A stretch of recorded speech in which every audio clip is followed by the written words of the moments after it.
홍성에서 9일 하루 동안 친인척 8명이 한꺼번에 코로나19 확진 판정을 받았습니다. 확진자 중에는 초등학생과 유아도 포함돼 있어 해당 학교와 어린이집에 대한 전수검사가 진행됐습니다. 충남도가 코로나19 고위험 시설 11곳에 대한 집합 금지 명령을 17일 만에 풀었습니다. 제한적 영업 허용에 대한 시민들의 생각을 여론은 지금에서 들어봤습니다. 올여름 긴 장마와 잇따른 태풍의 영향으로 농작물 출하량이 줄면서 과일과 채소값이 급등하고 있습니다. 추석 물가에도 영향을 미칠 것으로 전망됩니다. 충남에서 코로나19 자가격리 중 무단 이탈한 혐의로 현재까지 69명이 적발됐습니다.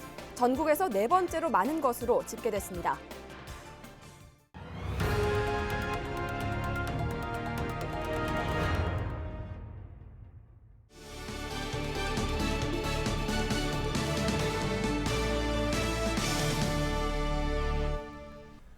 시청자 여러분 안녕하십니까? 헬로티비 뉴스 충남 시작합니다. 홍성에서 9일 하루 만에 친인척 8명이 한꺼번에 코로나19 확진 판정을 받았습니다. 방역당국은 수도권에 사는 가족이 홍성에 방문한 이후 감염된 것으로 보고 있는데요. 확진자 중에는 어린 아이들도 포함돼 있어 해당 학교를 대상으로 전수검사가 진행됐습니다. 정선영 기자입니다. 홍성의 한 초등학교 운동장에 코로나19 선별진료소가 설치됐습니다. 어린 학생들이 검사를 받기 위해 줄을 서서 기다립니다.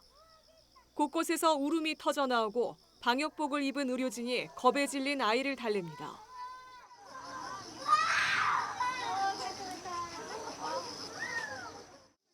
이 학교와 인근 어린이집에서 코로나19 확진자가 각각 1명씩 나오자 방역당국은 학생과 교사 등 179명 전원을 대상으로 검사를 진행했습니다.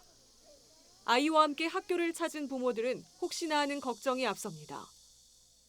개학을 한 지도 얼마 안 됐는데 그래서 온라인 수업할 때도 여기는 학생이 몇 명 안 돼서 다녔는데 여기에서까지 이렇게 나오니까 진짜 아무도 못 만나고 어디 가지도 말아야겠다는 생각이 들더라고요.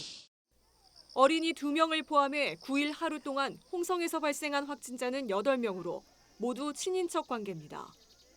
방역당국은 수도권에 사는 A씨가 홍성 언니 집에서 머무는 동안 가족들에게 전파됐을 가능성이 크다고 설명했습니다. 앞서 A씨는 수도권 다른 확진자들과 접촉한 것으로 조사됐습니다.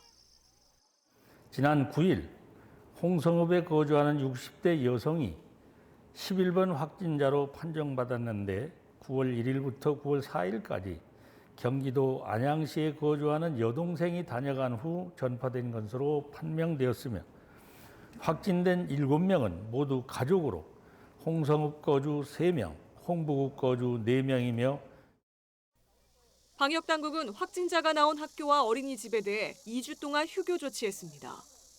학생들이 다니는 학원에 대해서도 추적 조사를 진행하고 오늘 17일까지 휴원을 권고했습니다. 이와 함께 홍성 확진자 중 1명이 다녀간 예산 지역 온천을 지난 6일에서 9일 방문한 이용자들은 코로나19 검사를 받아달라고 당부했습니다. 헬로티비 뉴스 정선영입니다. 고위험 시설에 대한 집합 금지 명령이 9일부로 해제됐습니다. 방문 판매 업체를 제외한 11개 업종은 제한적으로 영업을 할 수 있게 됐습니다. 이에 대해 시민들은 어떻게 생각하고 있을까요? 여론은 지금 김단비 기자입니다. 먼저 고위험 시설에 대한 행정명령이 한꺼번에 완화된 건 시기적으로 이른 조치라는 목소리가 나옵니다. 업주들의 어려움은 공감하지만 아직 코로나19가 산발적으로 발생하고 있기 때문에 집합 금지 명령을 더 유지해야 했다는 겁니다. 참 어려운 질문인데 제 주위에서도 그거는 업종에 있는 분들도 계신데 그분들 사정 들어보면은 뭐 여유롭게 가야 되는데 사실 이제 일반 사람이 더 많죠. 저희 같은. 근데 우리가 볼 적에는 저는 너무 시기상조다 생각을 하는데 지금 우리 아들네도 무척 자영업자라 힘들고 있지만요. 좀 모두가 힘들어요. 저만 힘든 게 아니라 모두가 힘든데 일주일이라도 더 금지해서 이 위기를 극복하는 게 우선이지 않겠느냐. 괜히 풀었다가 다시 코로나가 더 확대되면 그때는 수습하기도 힘들고. 반면 마스크를 쓰고 방역 수칙을 잘 준수한다면 괜찮다는 의견도 있습니다. 충남의 경우 방문 판매를 제외하고 고위험 시설에서 집단 감염 사례가 한 건도 발생하지 않았습니다. 자영업자를 보면은 해야 되는 게 맞는 것 같아요. 근데 마스크 쓰고 들어가고 그러면은 괜찮지 않을까라는 생각을 갖고 있어요. 다리도 건너 뛰어앉고 소독도 하고 들어가고 이름이랑 적고 들어가고 노래방도 다 소독하는 것 같아요. 이미 집합 제한으로 행정명령이 완화된 만큼 앞으로 방역 수칙을 얼마나 잘 지키느냐가 관건이라는 입장도 있습니다. 고위험 시설에 대한 관리 감독 강화와 함께 시민들의 적극적인 참여를 강조했습니다. 방문자들 기록하게 되는 거 그거 너무 허술하고 그것도 너무 보여주기 식으로 하는 것 같고. 풀어주되 좀 규정을 정했으면 그 정도면 괜찮지 않을까 싶어요. 충남도는 방역 수칙 위반이 적발되면 해당 업소에, 집단 발병이 확인되면 해당 업종 전체에 다시 집합 금지 명령을 내리기로 했습니다. 헬로티비 뉴스 김담희입니다. 충남에서 코로나19 자가격리 중 무단 이탈한 혐의로 69명이 적발됐습니다. 강기훈 국회의원이 행정안전부 자료를 분석한 결과 지난 2월 27일부터 8월까지 충남에서는 69명이 자가격리 중 외부로 무단 이탈한 것으로 드러났습니다. 이는 경기와 서울, 인천에 이어 전국 17개 시도 가운데 네 번째로 높은 수준입니다. 인근 대전과 세종에서는 각각 5명과 11명이 무단 이탈로 적발됐습니다. 요즘 장 보러 나가보셨나요? 배추 한 포기가 10,000원을 오르락 내리락 하는 등 과일과 채소값이 치솟아 장 보기가 무서울 정도입니다. 네, 유례 없이 길었던 장마에 연이은 태풍까지 이어지면서 출하량이 줄었기 때문인데요. 심상치 않은 물가 오름세에 벌써부터 추석이 걱정입니다. 한재영 기자가 보도합니다. 유례 없이 긴 장마에 이어 연이어 불어닥친 태풍. 황금빛으로 물들어야 할 논밭은 형태를 알 수 없을 정도로 물에 잠기거나 흙으로 뒤덮였습니다. 탐스럽게 연그러야 할 과수도 썩거나 떨어져 상품성을 잃었습니다. 코로나19로 집밥의 수요가 늘었지만 자연재해로 장바구니에 물가까지 치솟으면서 소비자들의 장보기는 고통스러울 정도입니다. 장을 보러 나와도 바구니는 채워지지 않고 한참을 망설이며 들었다 놨다를 반복합니다. 쉽게 구할 수 있는 뭐 당근도 물어보면 몇 개 저기 전에는 1,000원 뭐 이렇게 했던 게 지금 3,000원으로 올라가고 하여튼 제가 하나도 못 샀어요. 그래갖고 모든 게 다 올랐죠. 이게 야채가 비싸니까 그거에 대한 거 고기보다 더 비싸다 그럴까? 조금씩 있는 거 먹는 거지 뭐 조금씩 사고. 특히 김치의 주 재료인 배추는 물량 부족으로 가격이 천정부지로 치솟았습니다. 9일을 기준으로 9,700원을 넘어 지난해보다는 배가량, 평년에 비해서는 30% 이상 올랐습니다. 무도 개당 4,000원까지 오르고 건고추도 평년 가격의 배 가까이 뛰었습니다. 국민 생선이라고 불렸던 고등어, 오징어도 이제는 가격이 만만치 않습니다. 이딴 태풍으로 조업이 제한되면서 고등어는 3,000원을 넘어 지난해보다 23% 오르고 3,000원대이던 오징어도 마리당 5,000원을 넘었습니다. 과일도 가격은 치솟았는데 일조량의 부족으로 상품성이 떨어져 상인들도 난감하기는 마찬가지입니다. 지금 코로나 때문에 소비가 안 되면 떨어져야 되는데 떨어지는 게 아니고 올라갔어요. 장마가 길어지면서 수확량이 적고 그런 거가 많이 있어요. 가격도 그렇다고 떨어지거나 그러진 않아요. 긴 장마 때문에 물건값은 내려 올라가고 소비는 위축되고. 또 수확기에 장마와 태풍이 이어지면서 물가 오름세는 추석 장보기에도 영향을 미칠 것으로 전망됩니다. 중국에 나온다면 상관이 없겠는데 지금 상태로 간다 그러면 추석 때도 장사가 잘 되진 않을 것 같아요. 잘 되진 않을 것 같은데도 물건이 계속. 여기에 인건비 상승 등으로 공산품 가격이 오르고 집세와 월세도 오름세를 보여서 소비자들의 부담을 가중시키고 있습니다. 코로나19에 이어 유례없는 긴 장마로 농산물 가격까지 급등하면서 서민들의 삶이 더욱 힘겨워지고 있습니다. 헬로티비 뉴스 한지영입니다.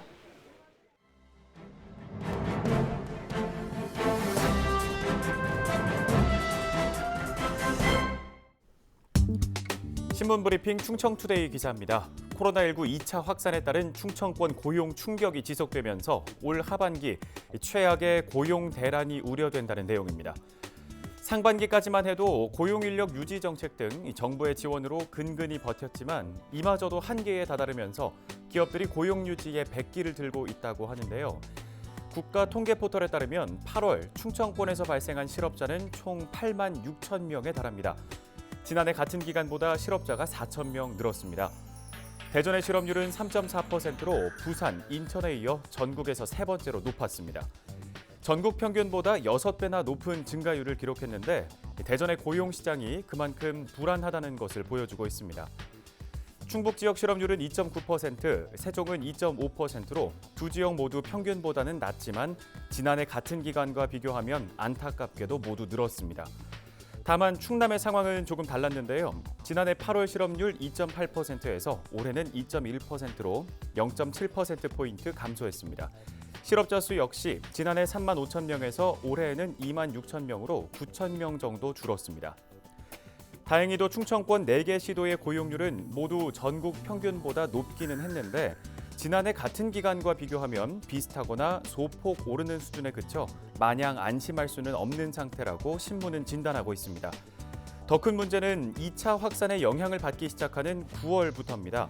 최근 사회적 거리두기 2단계가 강화된 결과가 다음 달 고용 동향에 반영되면 8월보다 더욱 암담할 것이라는 전망이 쏟아지고 있습니다.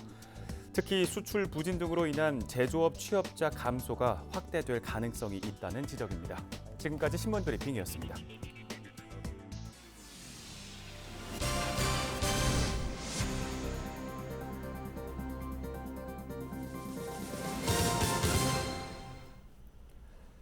충남 지역의 역사 인물을 주제로 영상물을 창작해보는 미디어 스쿨이 인기를 끌고 있습니다. 미래 방송인을 꿈꾸는 학생들의 교육 현장을 취재했습니다. 김단비 기자입니다. 충무공 이순신 장군의 영정을 모신 사당 아산 현충사. 학생들이 더운 날씨에도 촬영하는 데 여념이 없습니다. 현충사 곳곳을 둘러보며 이순신 장군의 흔적을 카메라에 담아봅니다. 사진하고 영상 이런 걸 담다 보니까 뭔가 좀 장군님의 흔적들을 더 찾아서 보고 싶고 지금 이곳에서 또 다른 것도 담고 싶고 이런 마음이 되게 커지고 있어요, 지금. 미디어 스쿨은 기자와 PD 그리고 유튜브 크리에이터를 꿈꾸는 학생들을 위해 마련됐습니다. 촬영과 편집은 물론 기획과 구성까지 이론과 실기를 아우르는 과정으로 채워져 학생들의 반응도 좋습니다. 평소에 방송이나 미디어에 대해서 관심이 많았는데 이렇게 다양한 특강을 듣게 돼서 정말 좋은 기회를 접하게 됐다고 생각하고요. 이제 앞으로도 제가 진로를 정하는 데 있어서 이 미디어 스쿨이 큰 도움이 되었다고 다시 기억하게 될 것 같습니다. 올해로 4번째를 맞은 미디어 스쿨은 LG 헬로비전 충남방송과 현충사, 청운대가 함께했습니다. 우리 지역 역사 인물을 소개하는 영상을 학생들이 직접 제작해보는 것을 목표로 역사와 미디어라는 각각의 분야가 결합돼 그 의미를 더하고 있습니다. 청소년들의 눈높이로 현충사 이순신 장군에 대한 역사 인식을 크리에이터가 되어 유튜브로 창작해보는 체험 교실입니다. 학생들이 제작한 영상물은 LG 헬로비전 충남방송 채널 25번과 충남방송 유튜브 페이지를 통해 만나볼 수 있습니다. 헬로티비 뉴스 김담입니다. 태안화력에서 하청 노동자가 사망하는 사고가 또 발생했습니다. 10일 오전 태안화력발전소 제1부도에서는 65살 A씨가 하역 과정 중 기계에 깔리는 사고가 발생했습니다. A씨는 태안군 보건의료원으로 옮겨졌다 상태가 위중해 단국대 병원으로 이송됐지만 끝내 숨진 것으로 알려졌습니다. 경찰은 정확한 사고 경위를 조사하고 있습니다. 태안화력에서는 지난 2018년 비정규직 노동자 김용균 씨가 사고로 숨진 바 있습니다. 더불어민주당 어기구 의원이 지역 중소기업을 체계적으로 지원하기 위한 법률을 발의했습니다. 어 의원이 발의한 법률 제정안에는 지역 중소기업 육성을 위한 기본계획 시행과 육성기금 신설, 정부 국책사업에 해당 지역 중소기업 우선 참여 등의 내용이 담겼습니다. 2018년도 국정감사 자료를 보면 창업 초기 벤처기업을 발굴해 자금을 조달해주는 엔젤 투자의 경우 70% 이상이 수도권 소재 기업에 집중됐습니다. 의원은 재정안 마련으로 지역 중소기업에 대한 체계적인 지원과 지역 경제 활성화가 기대된다고 밝혔습니다.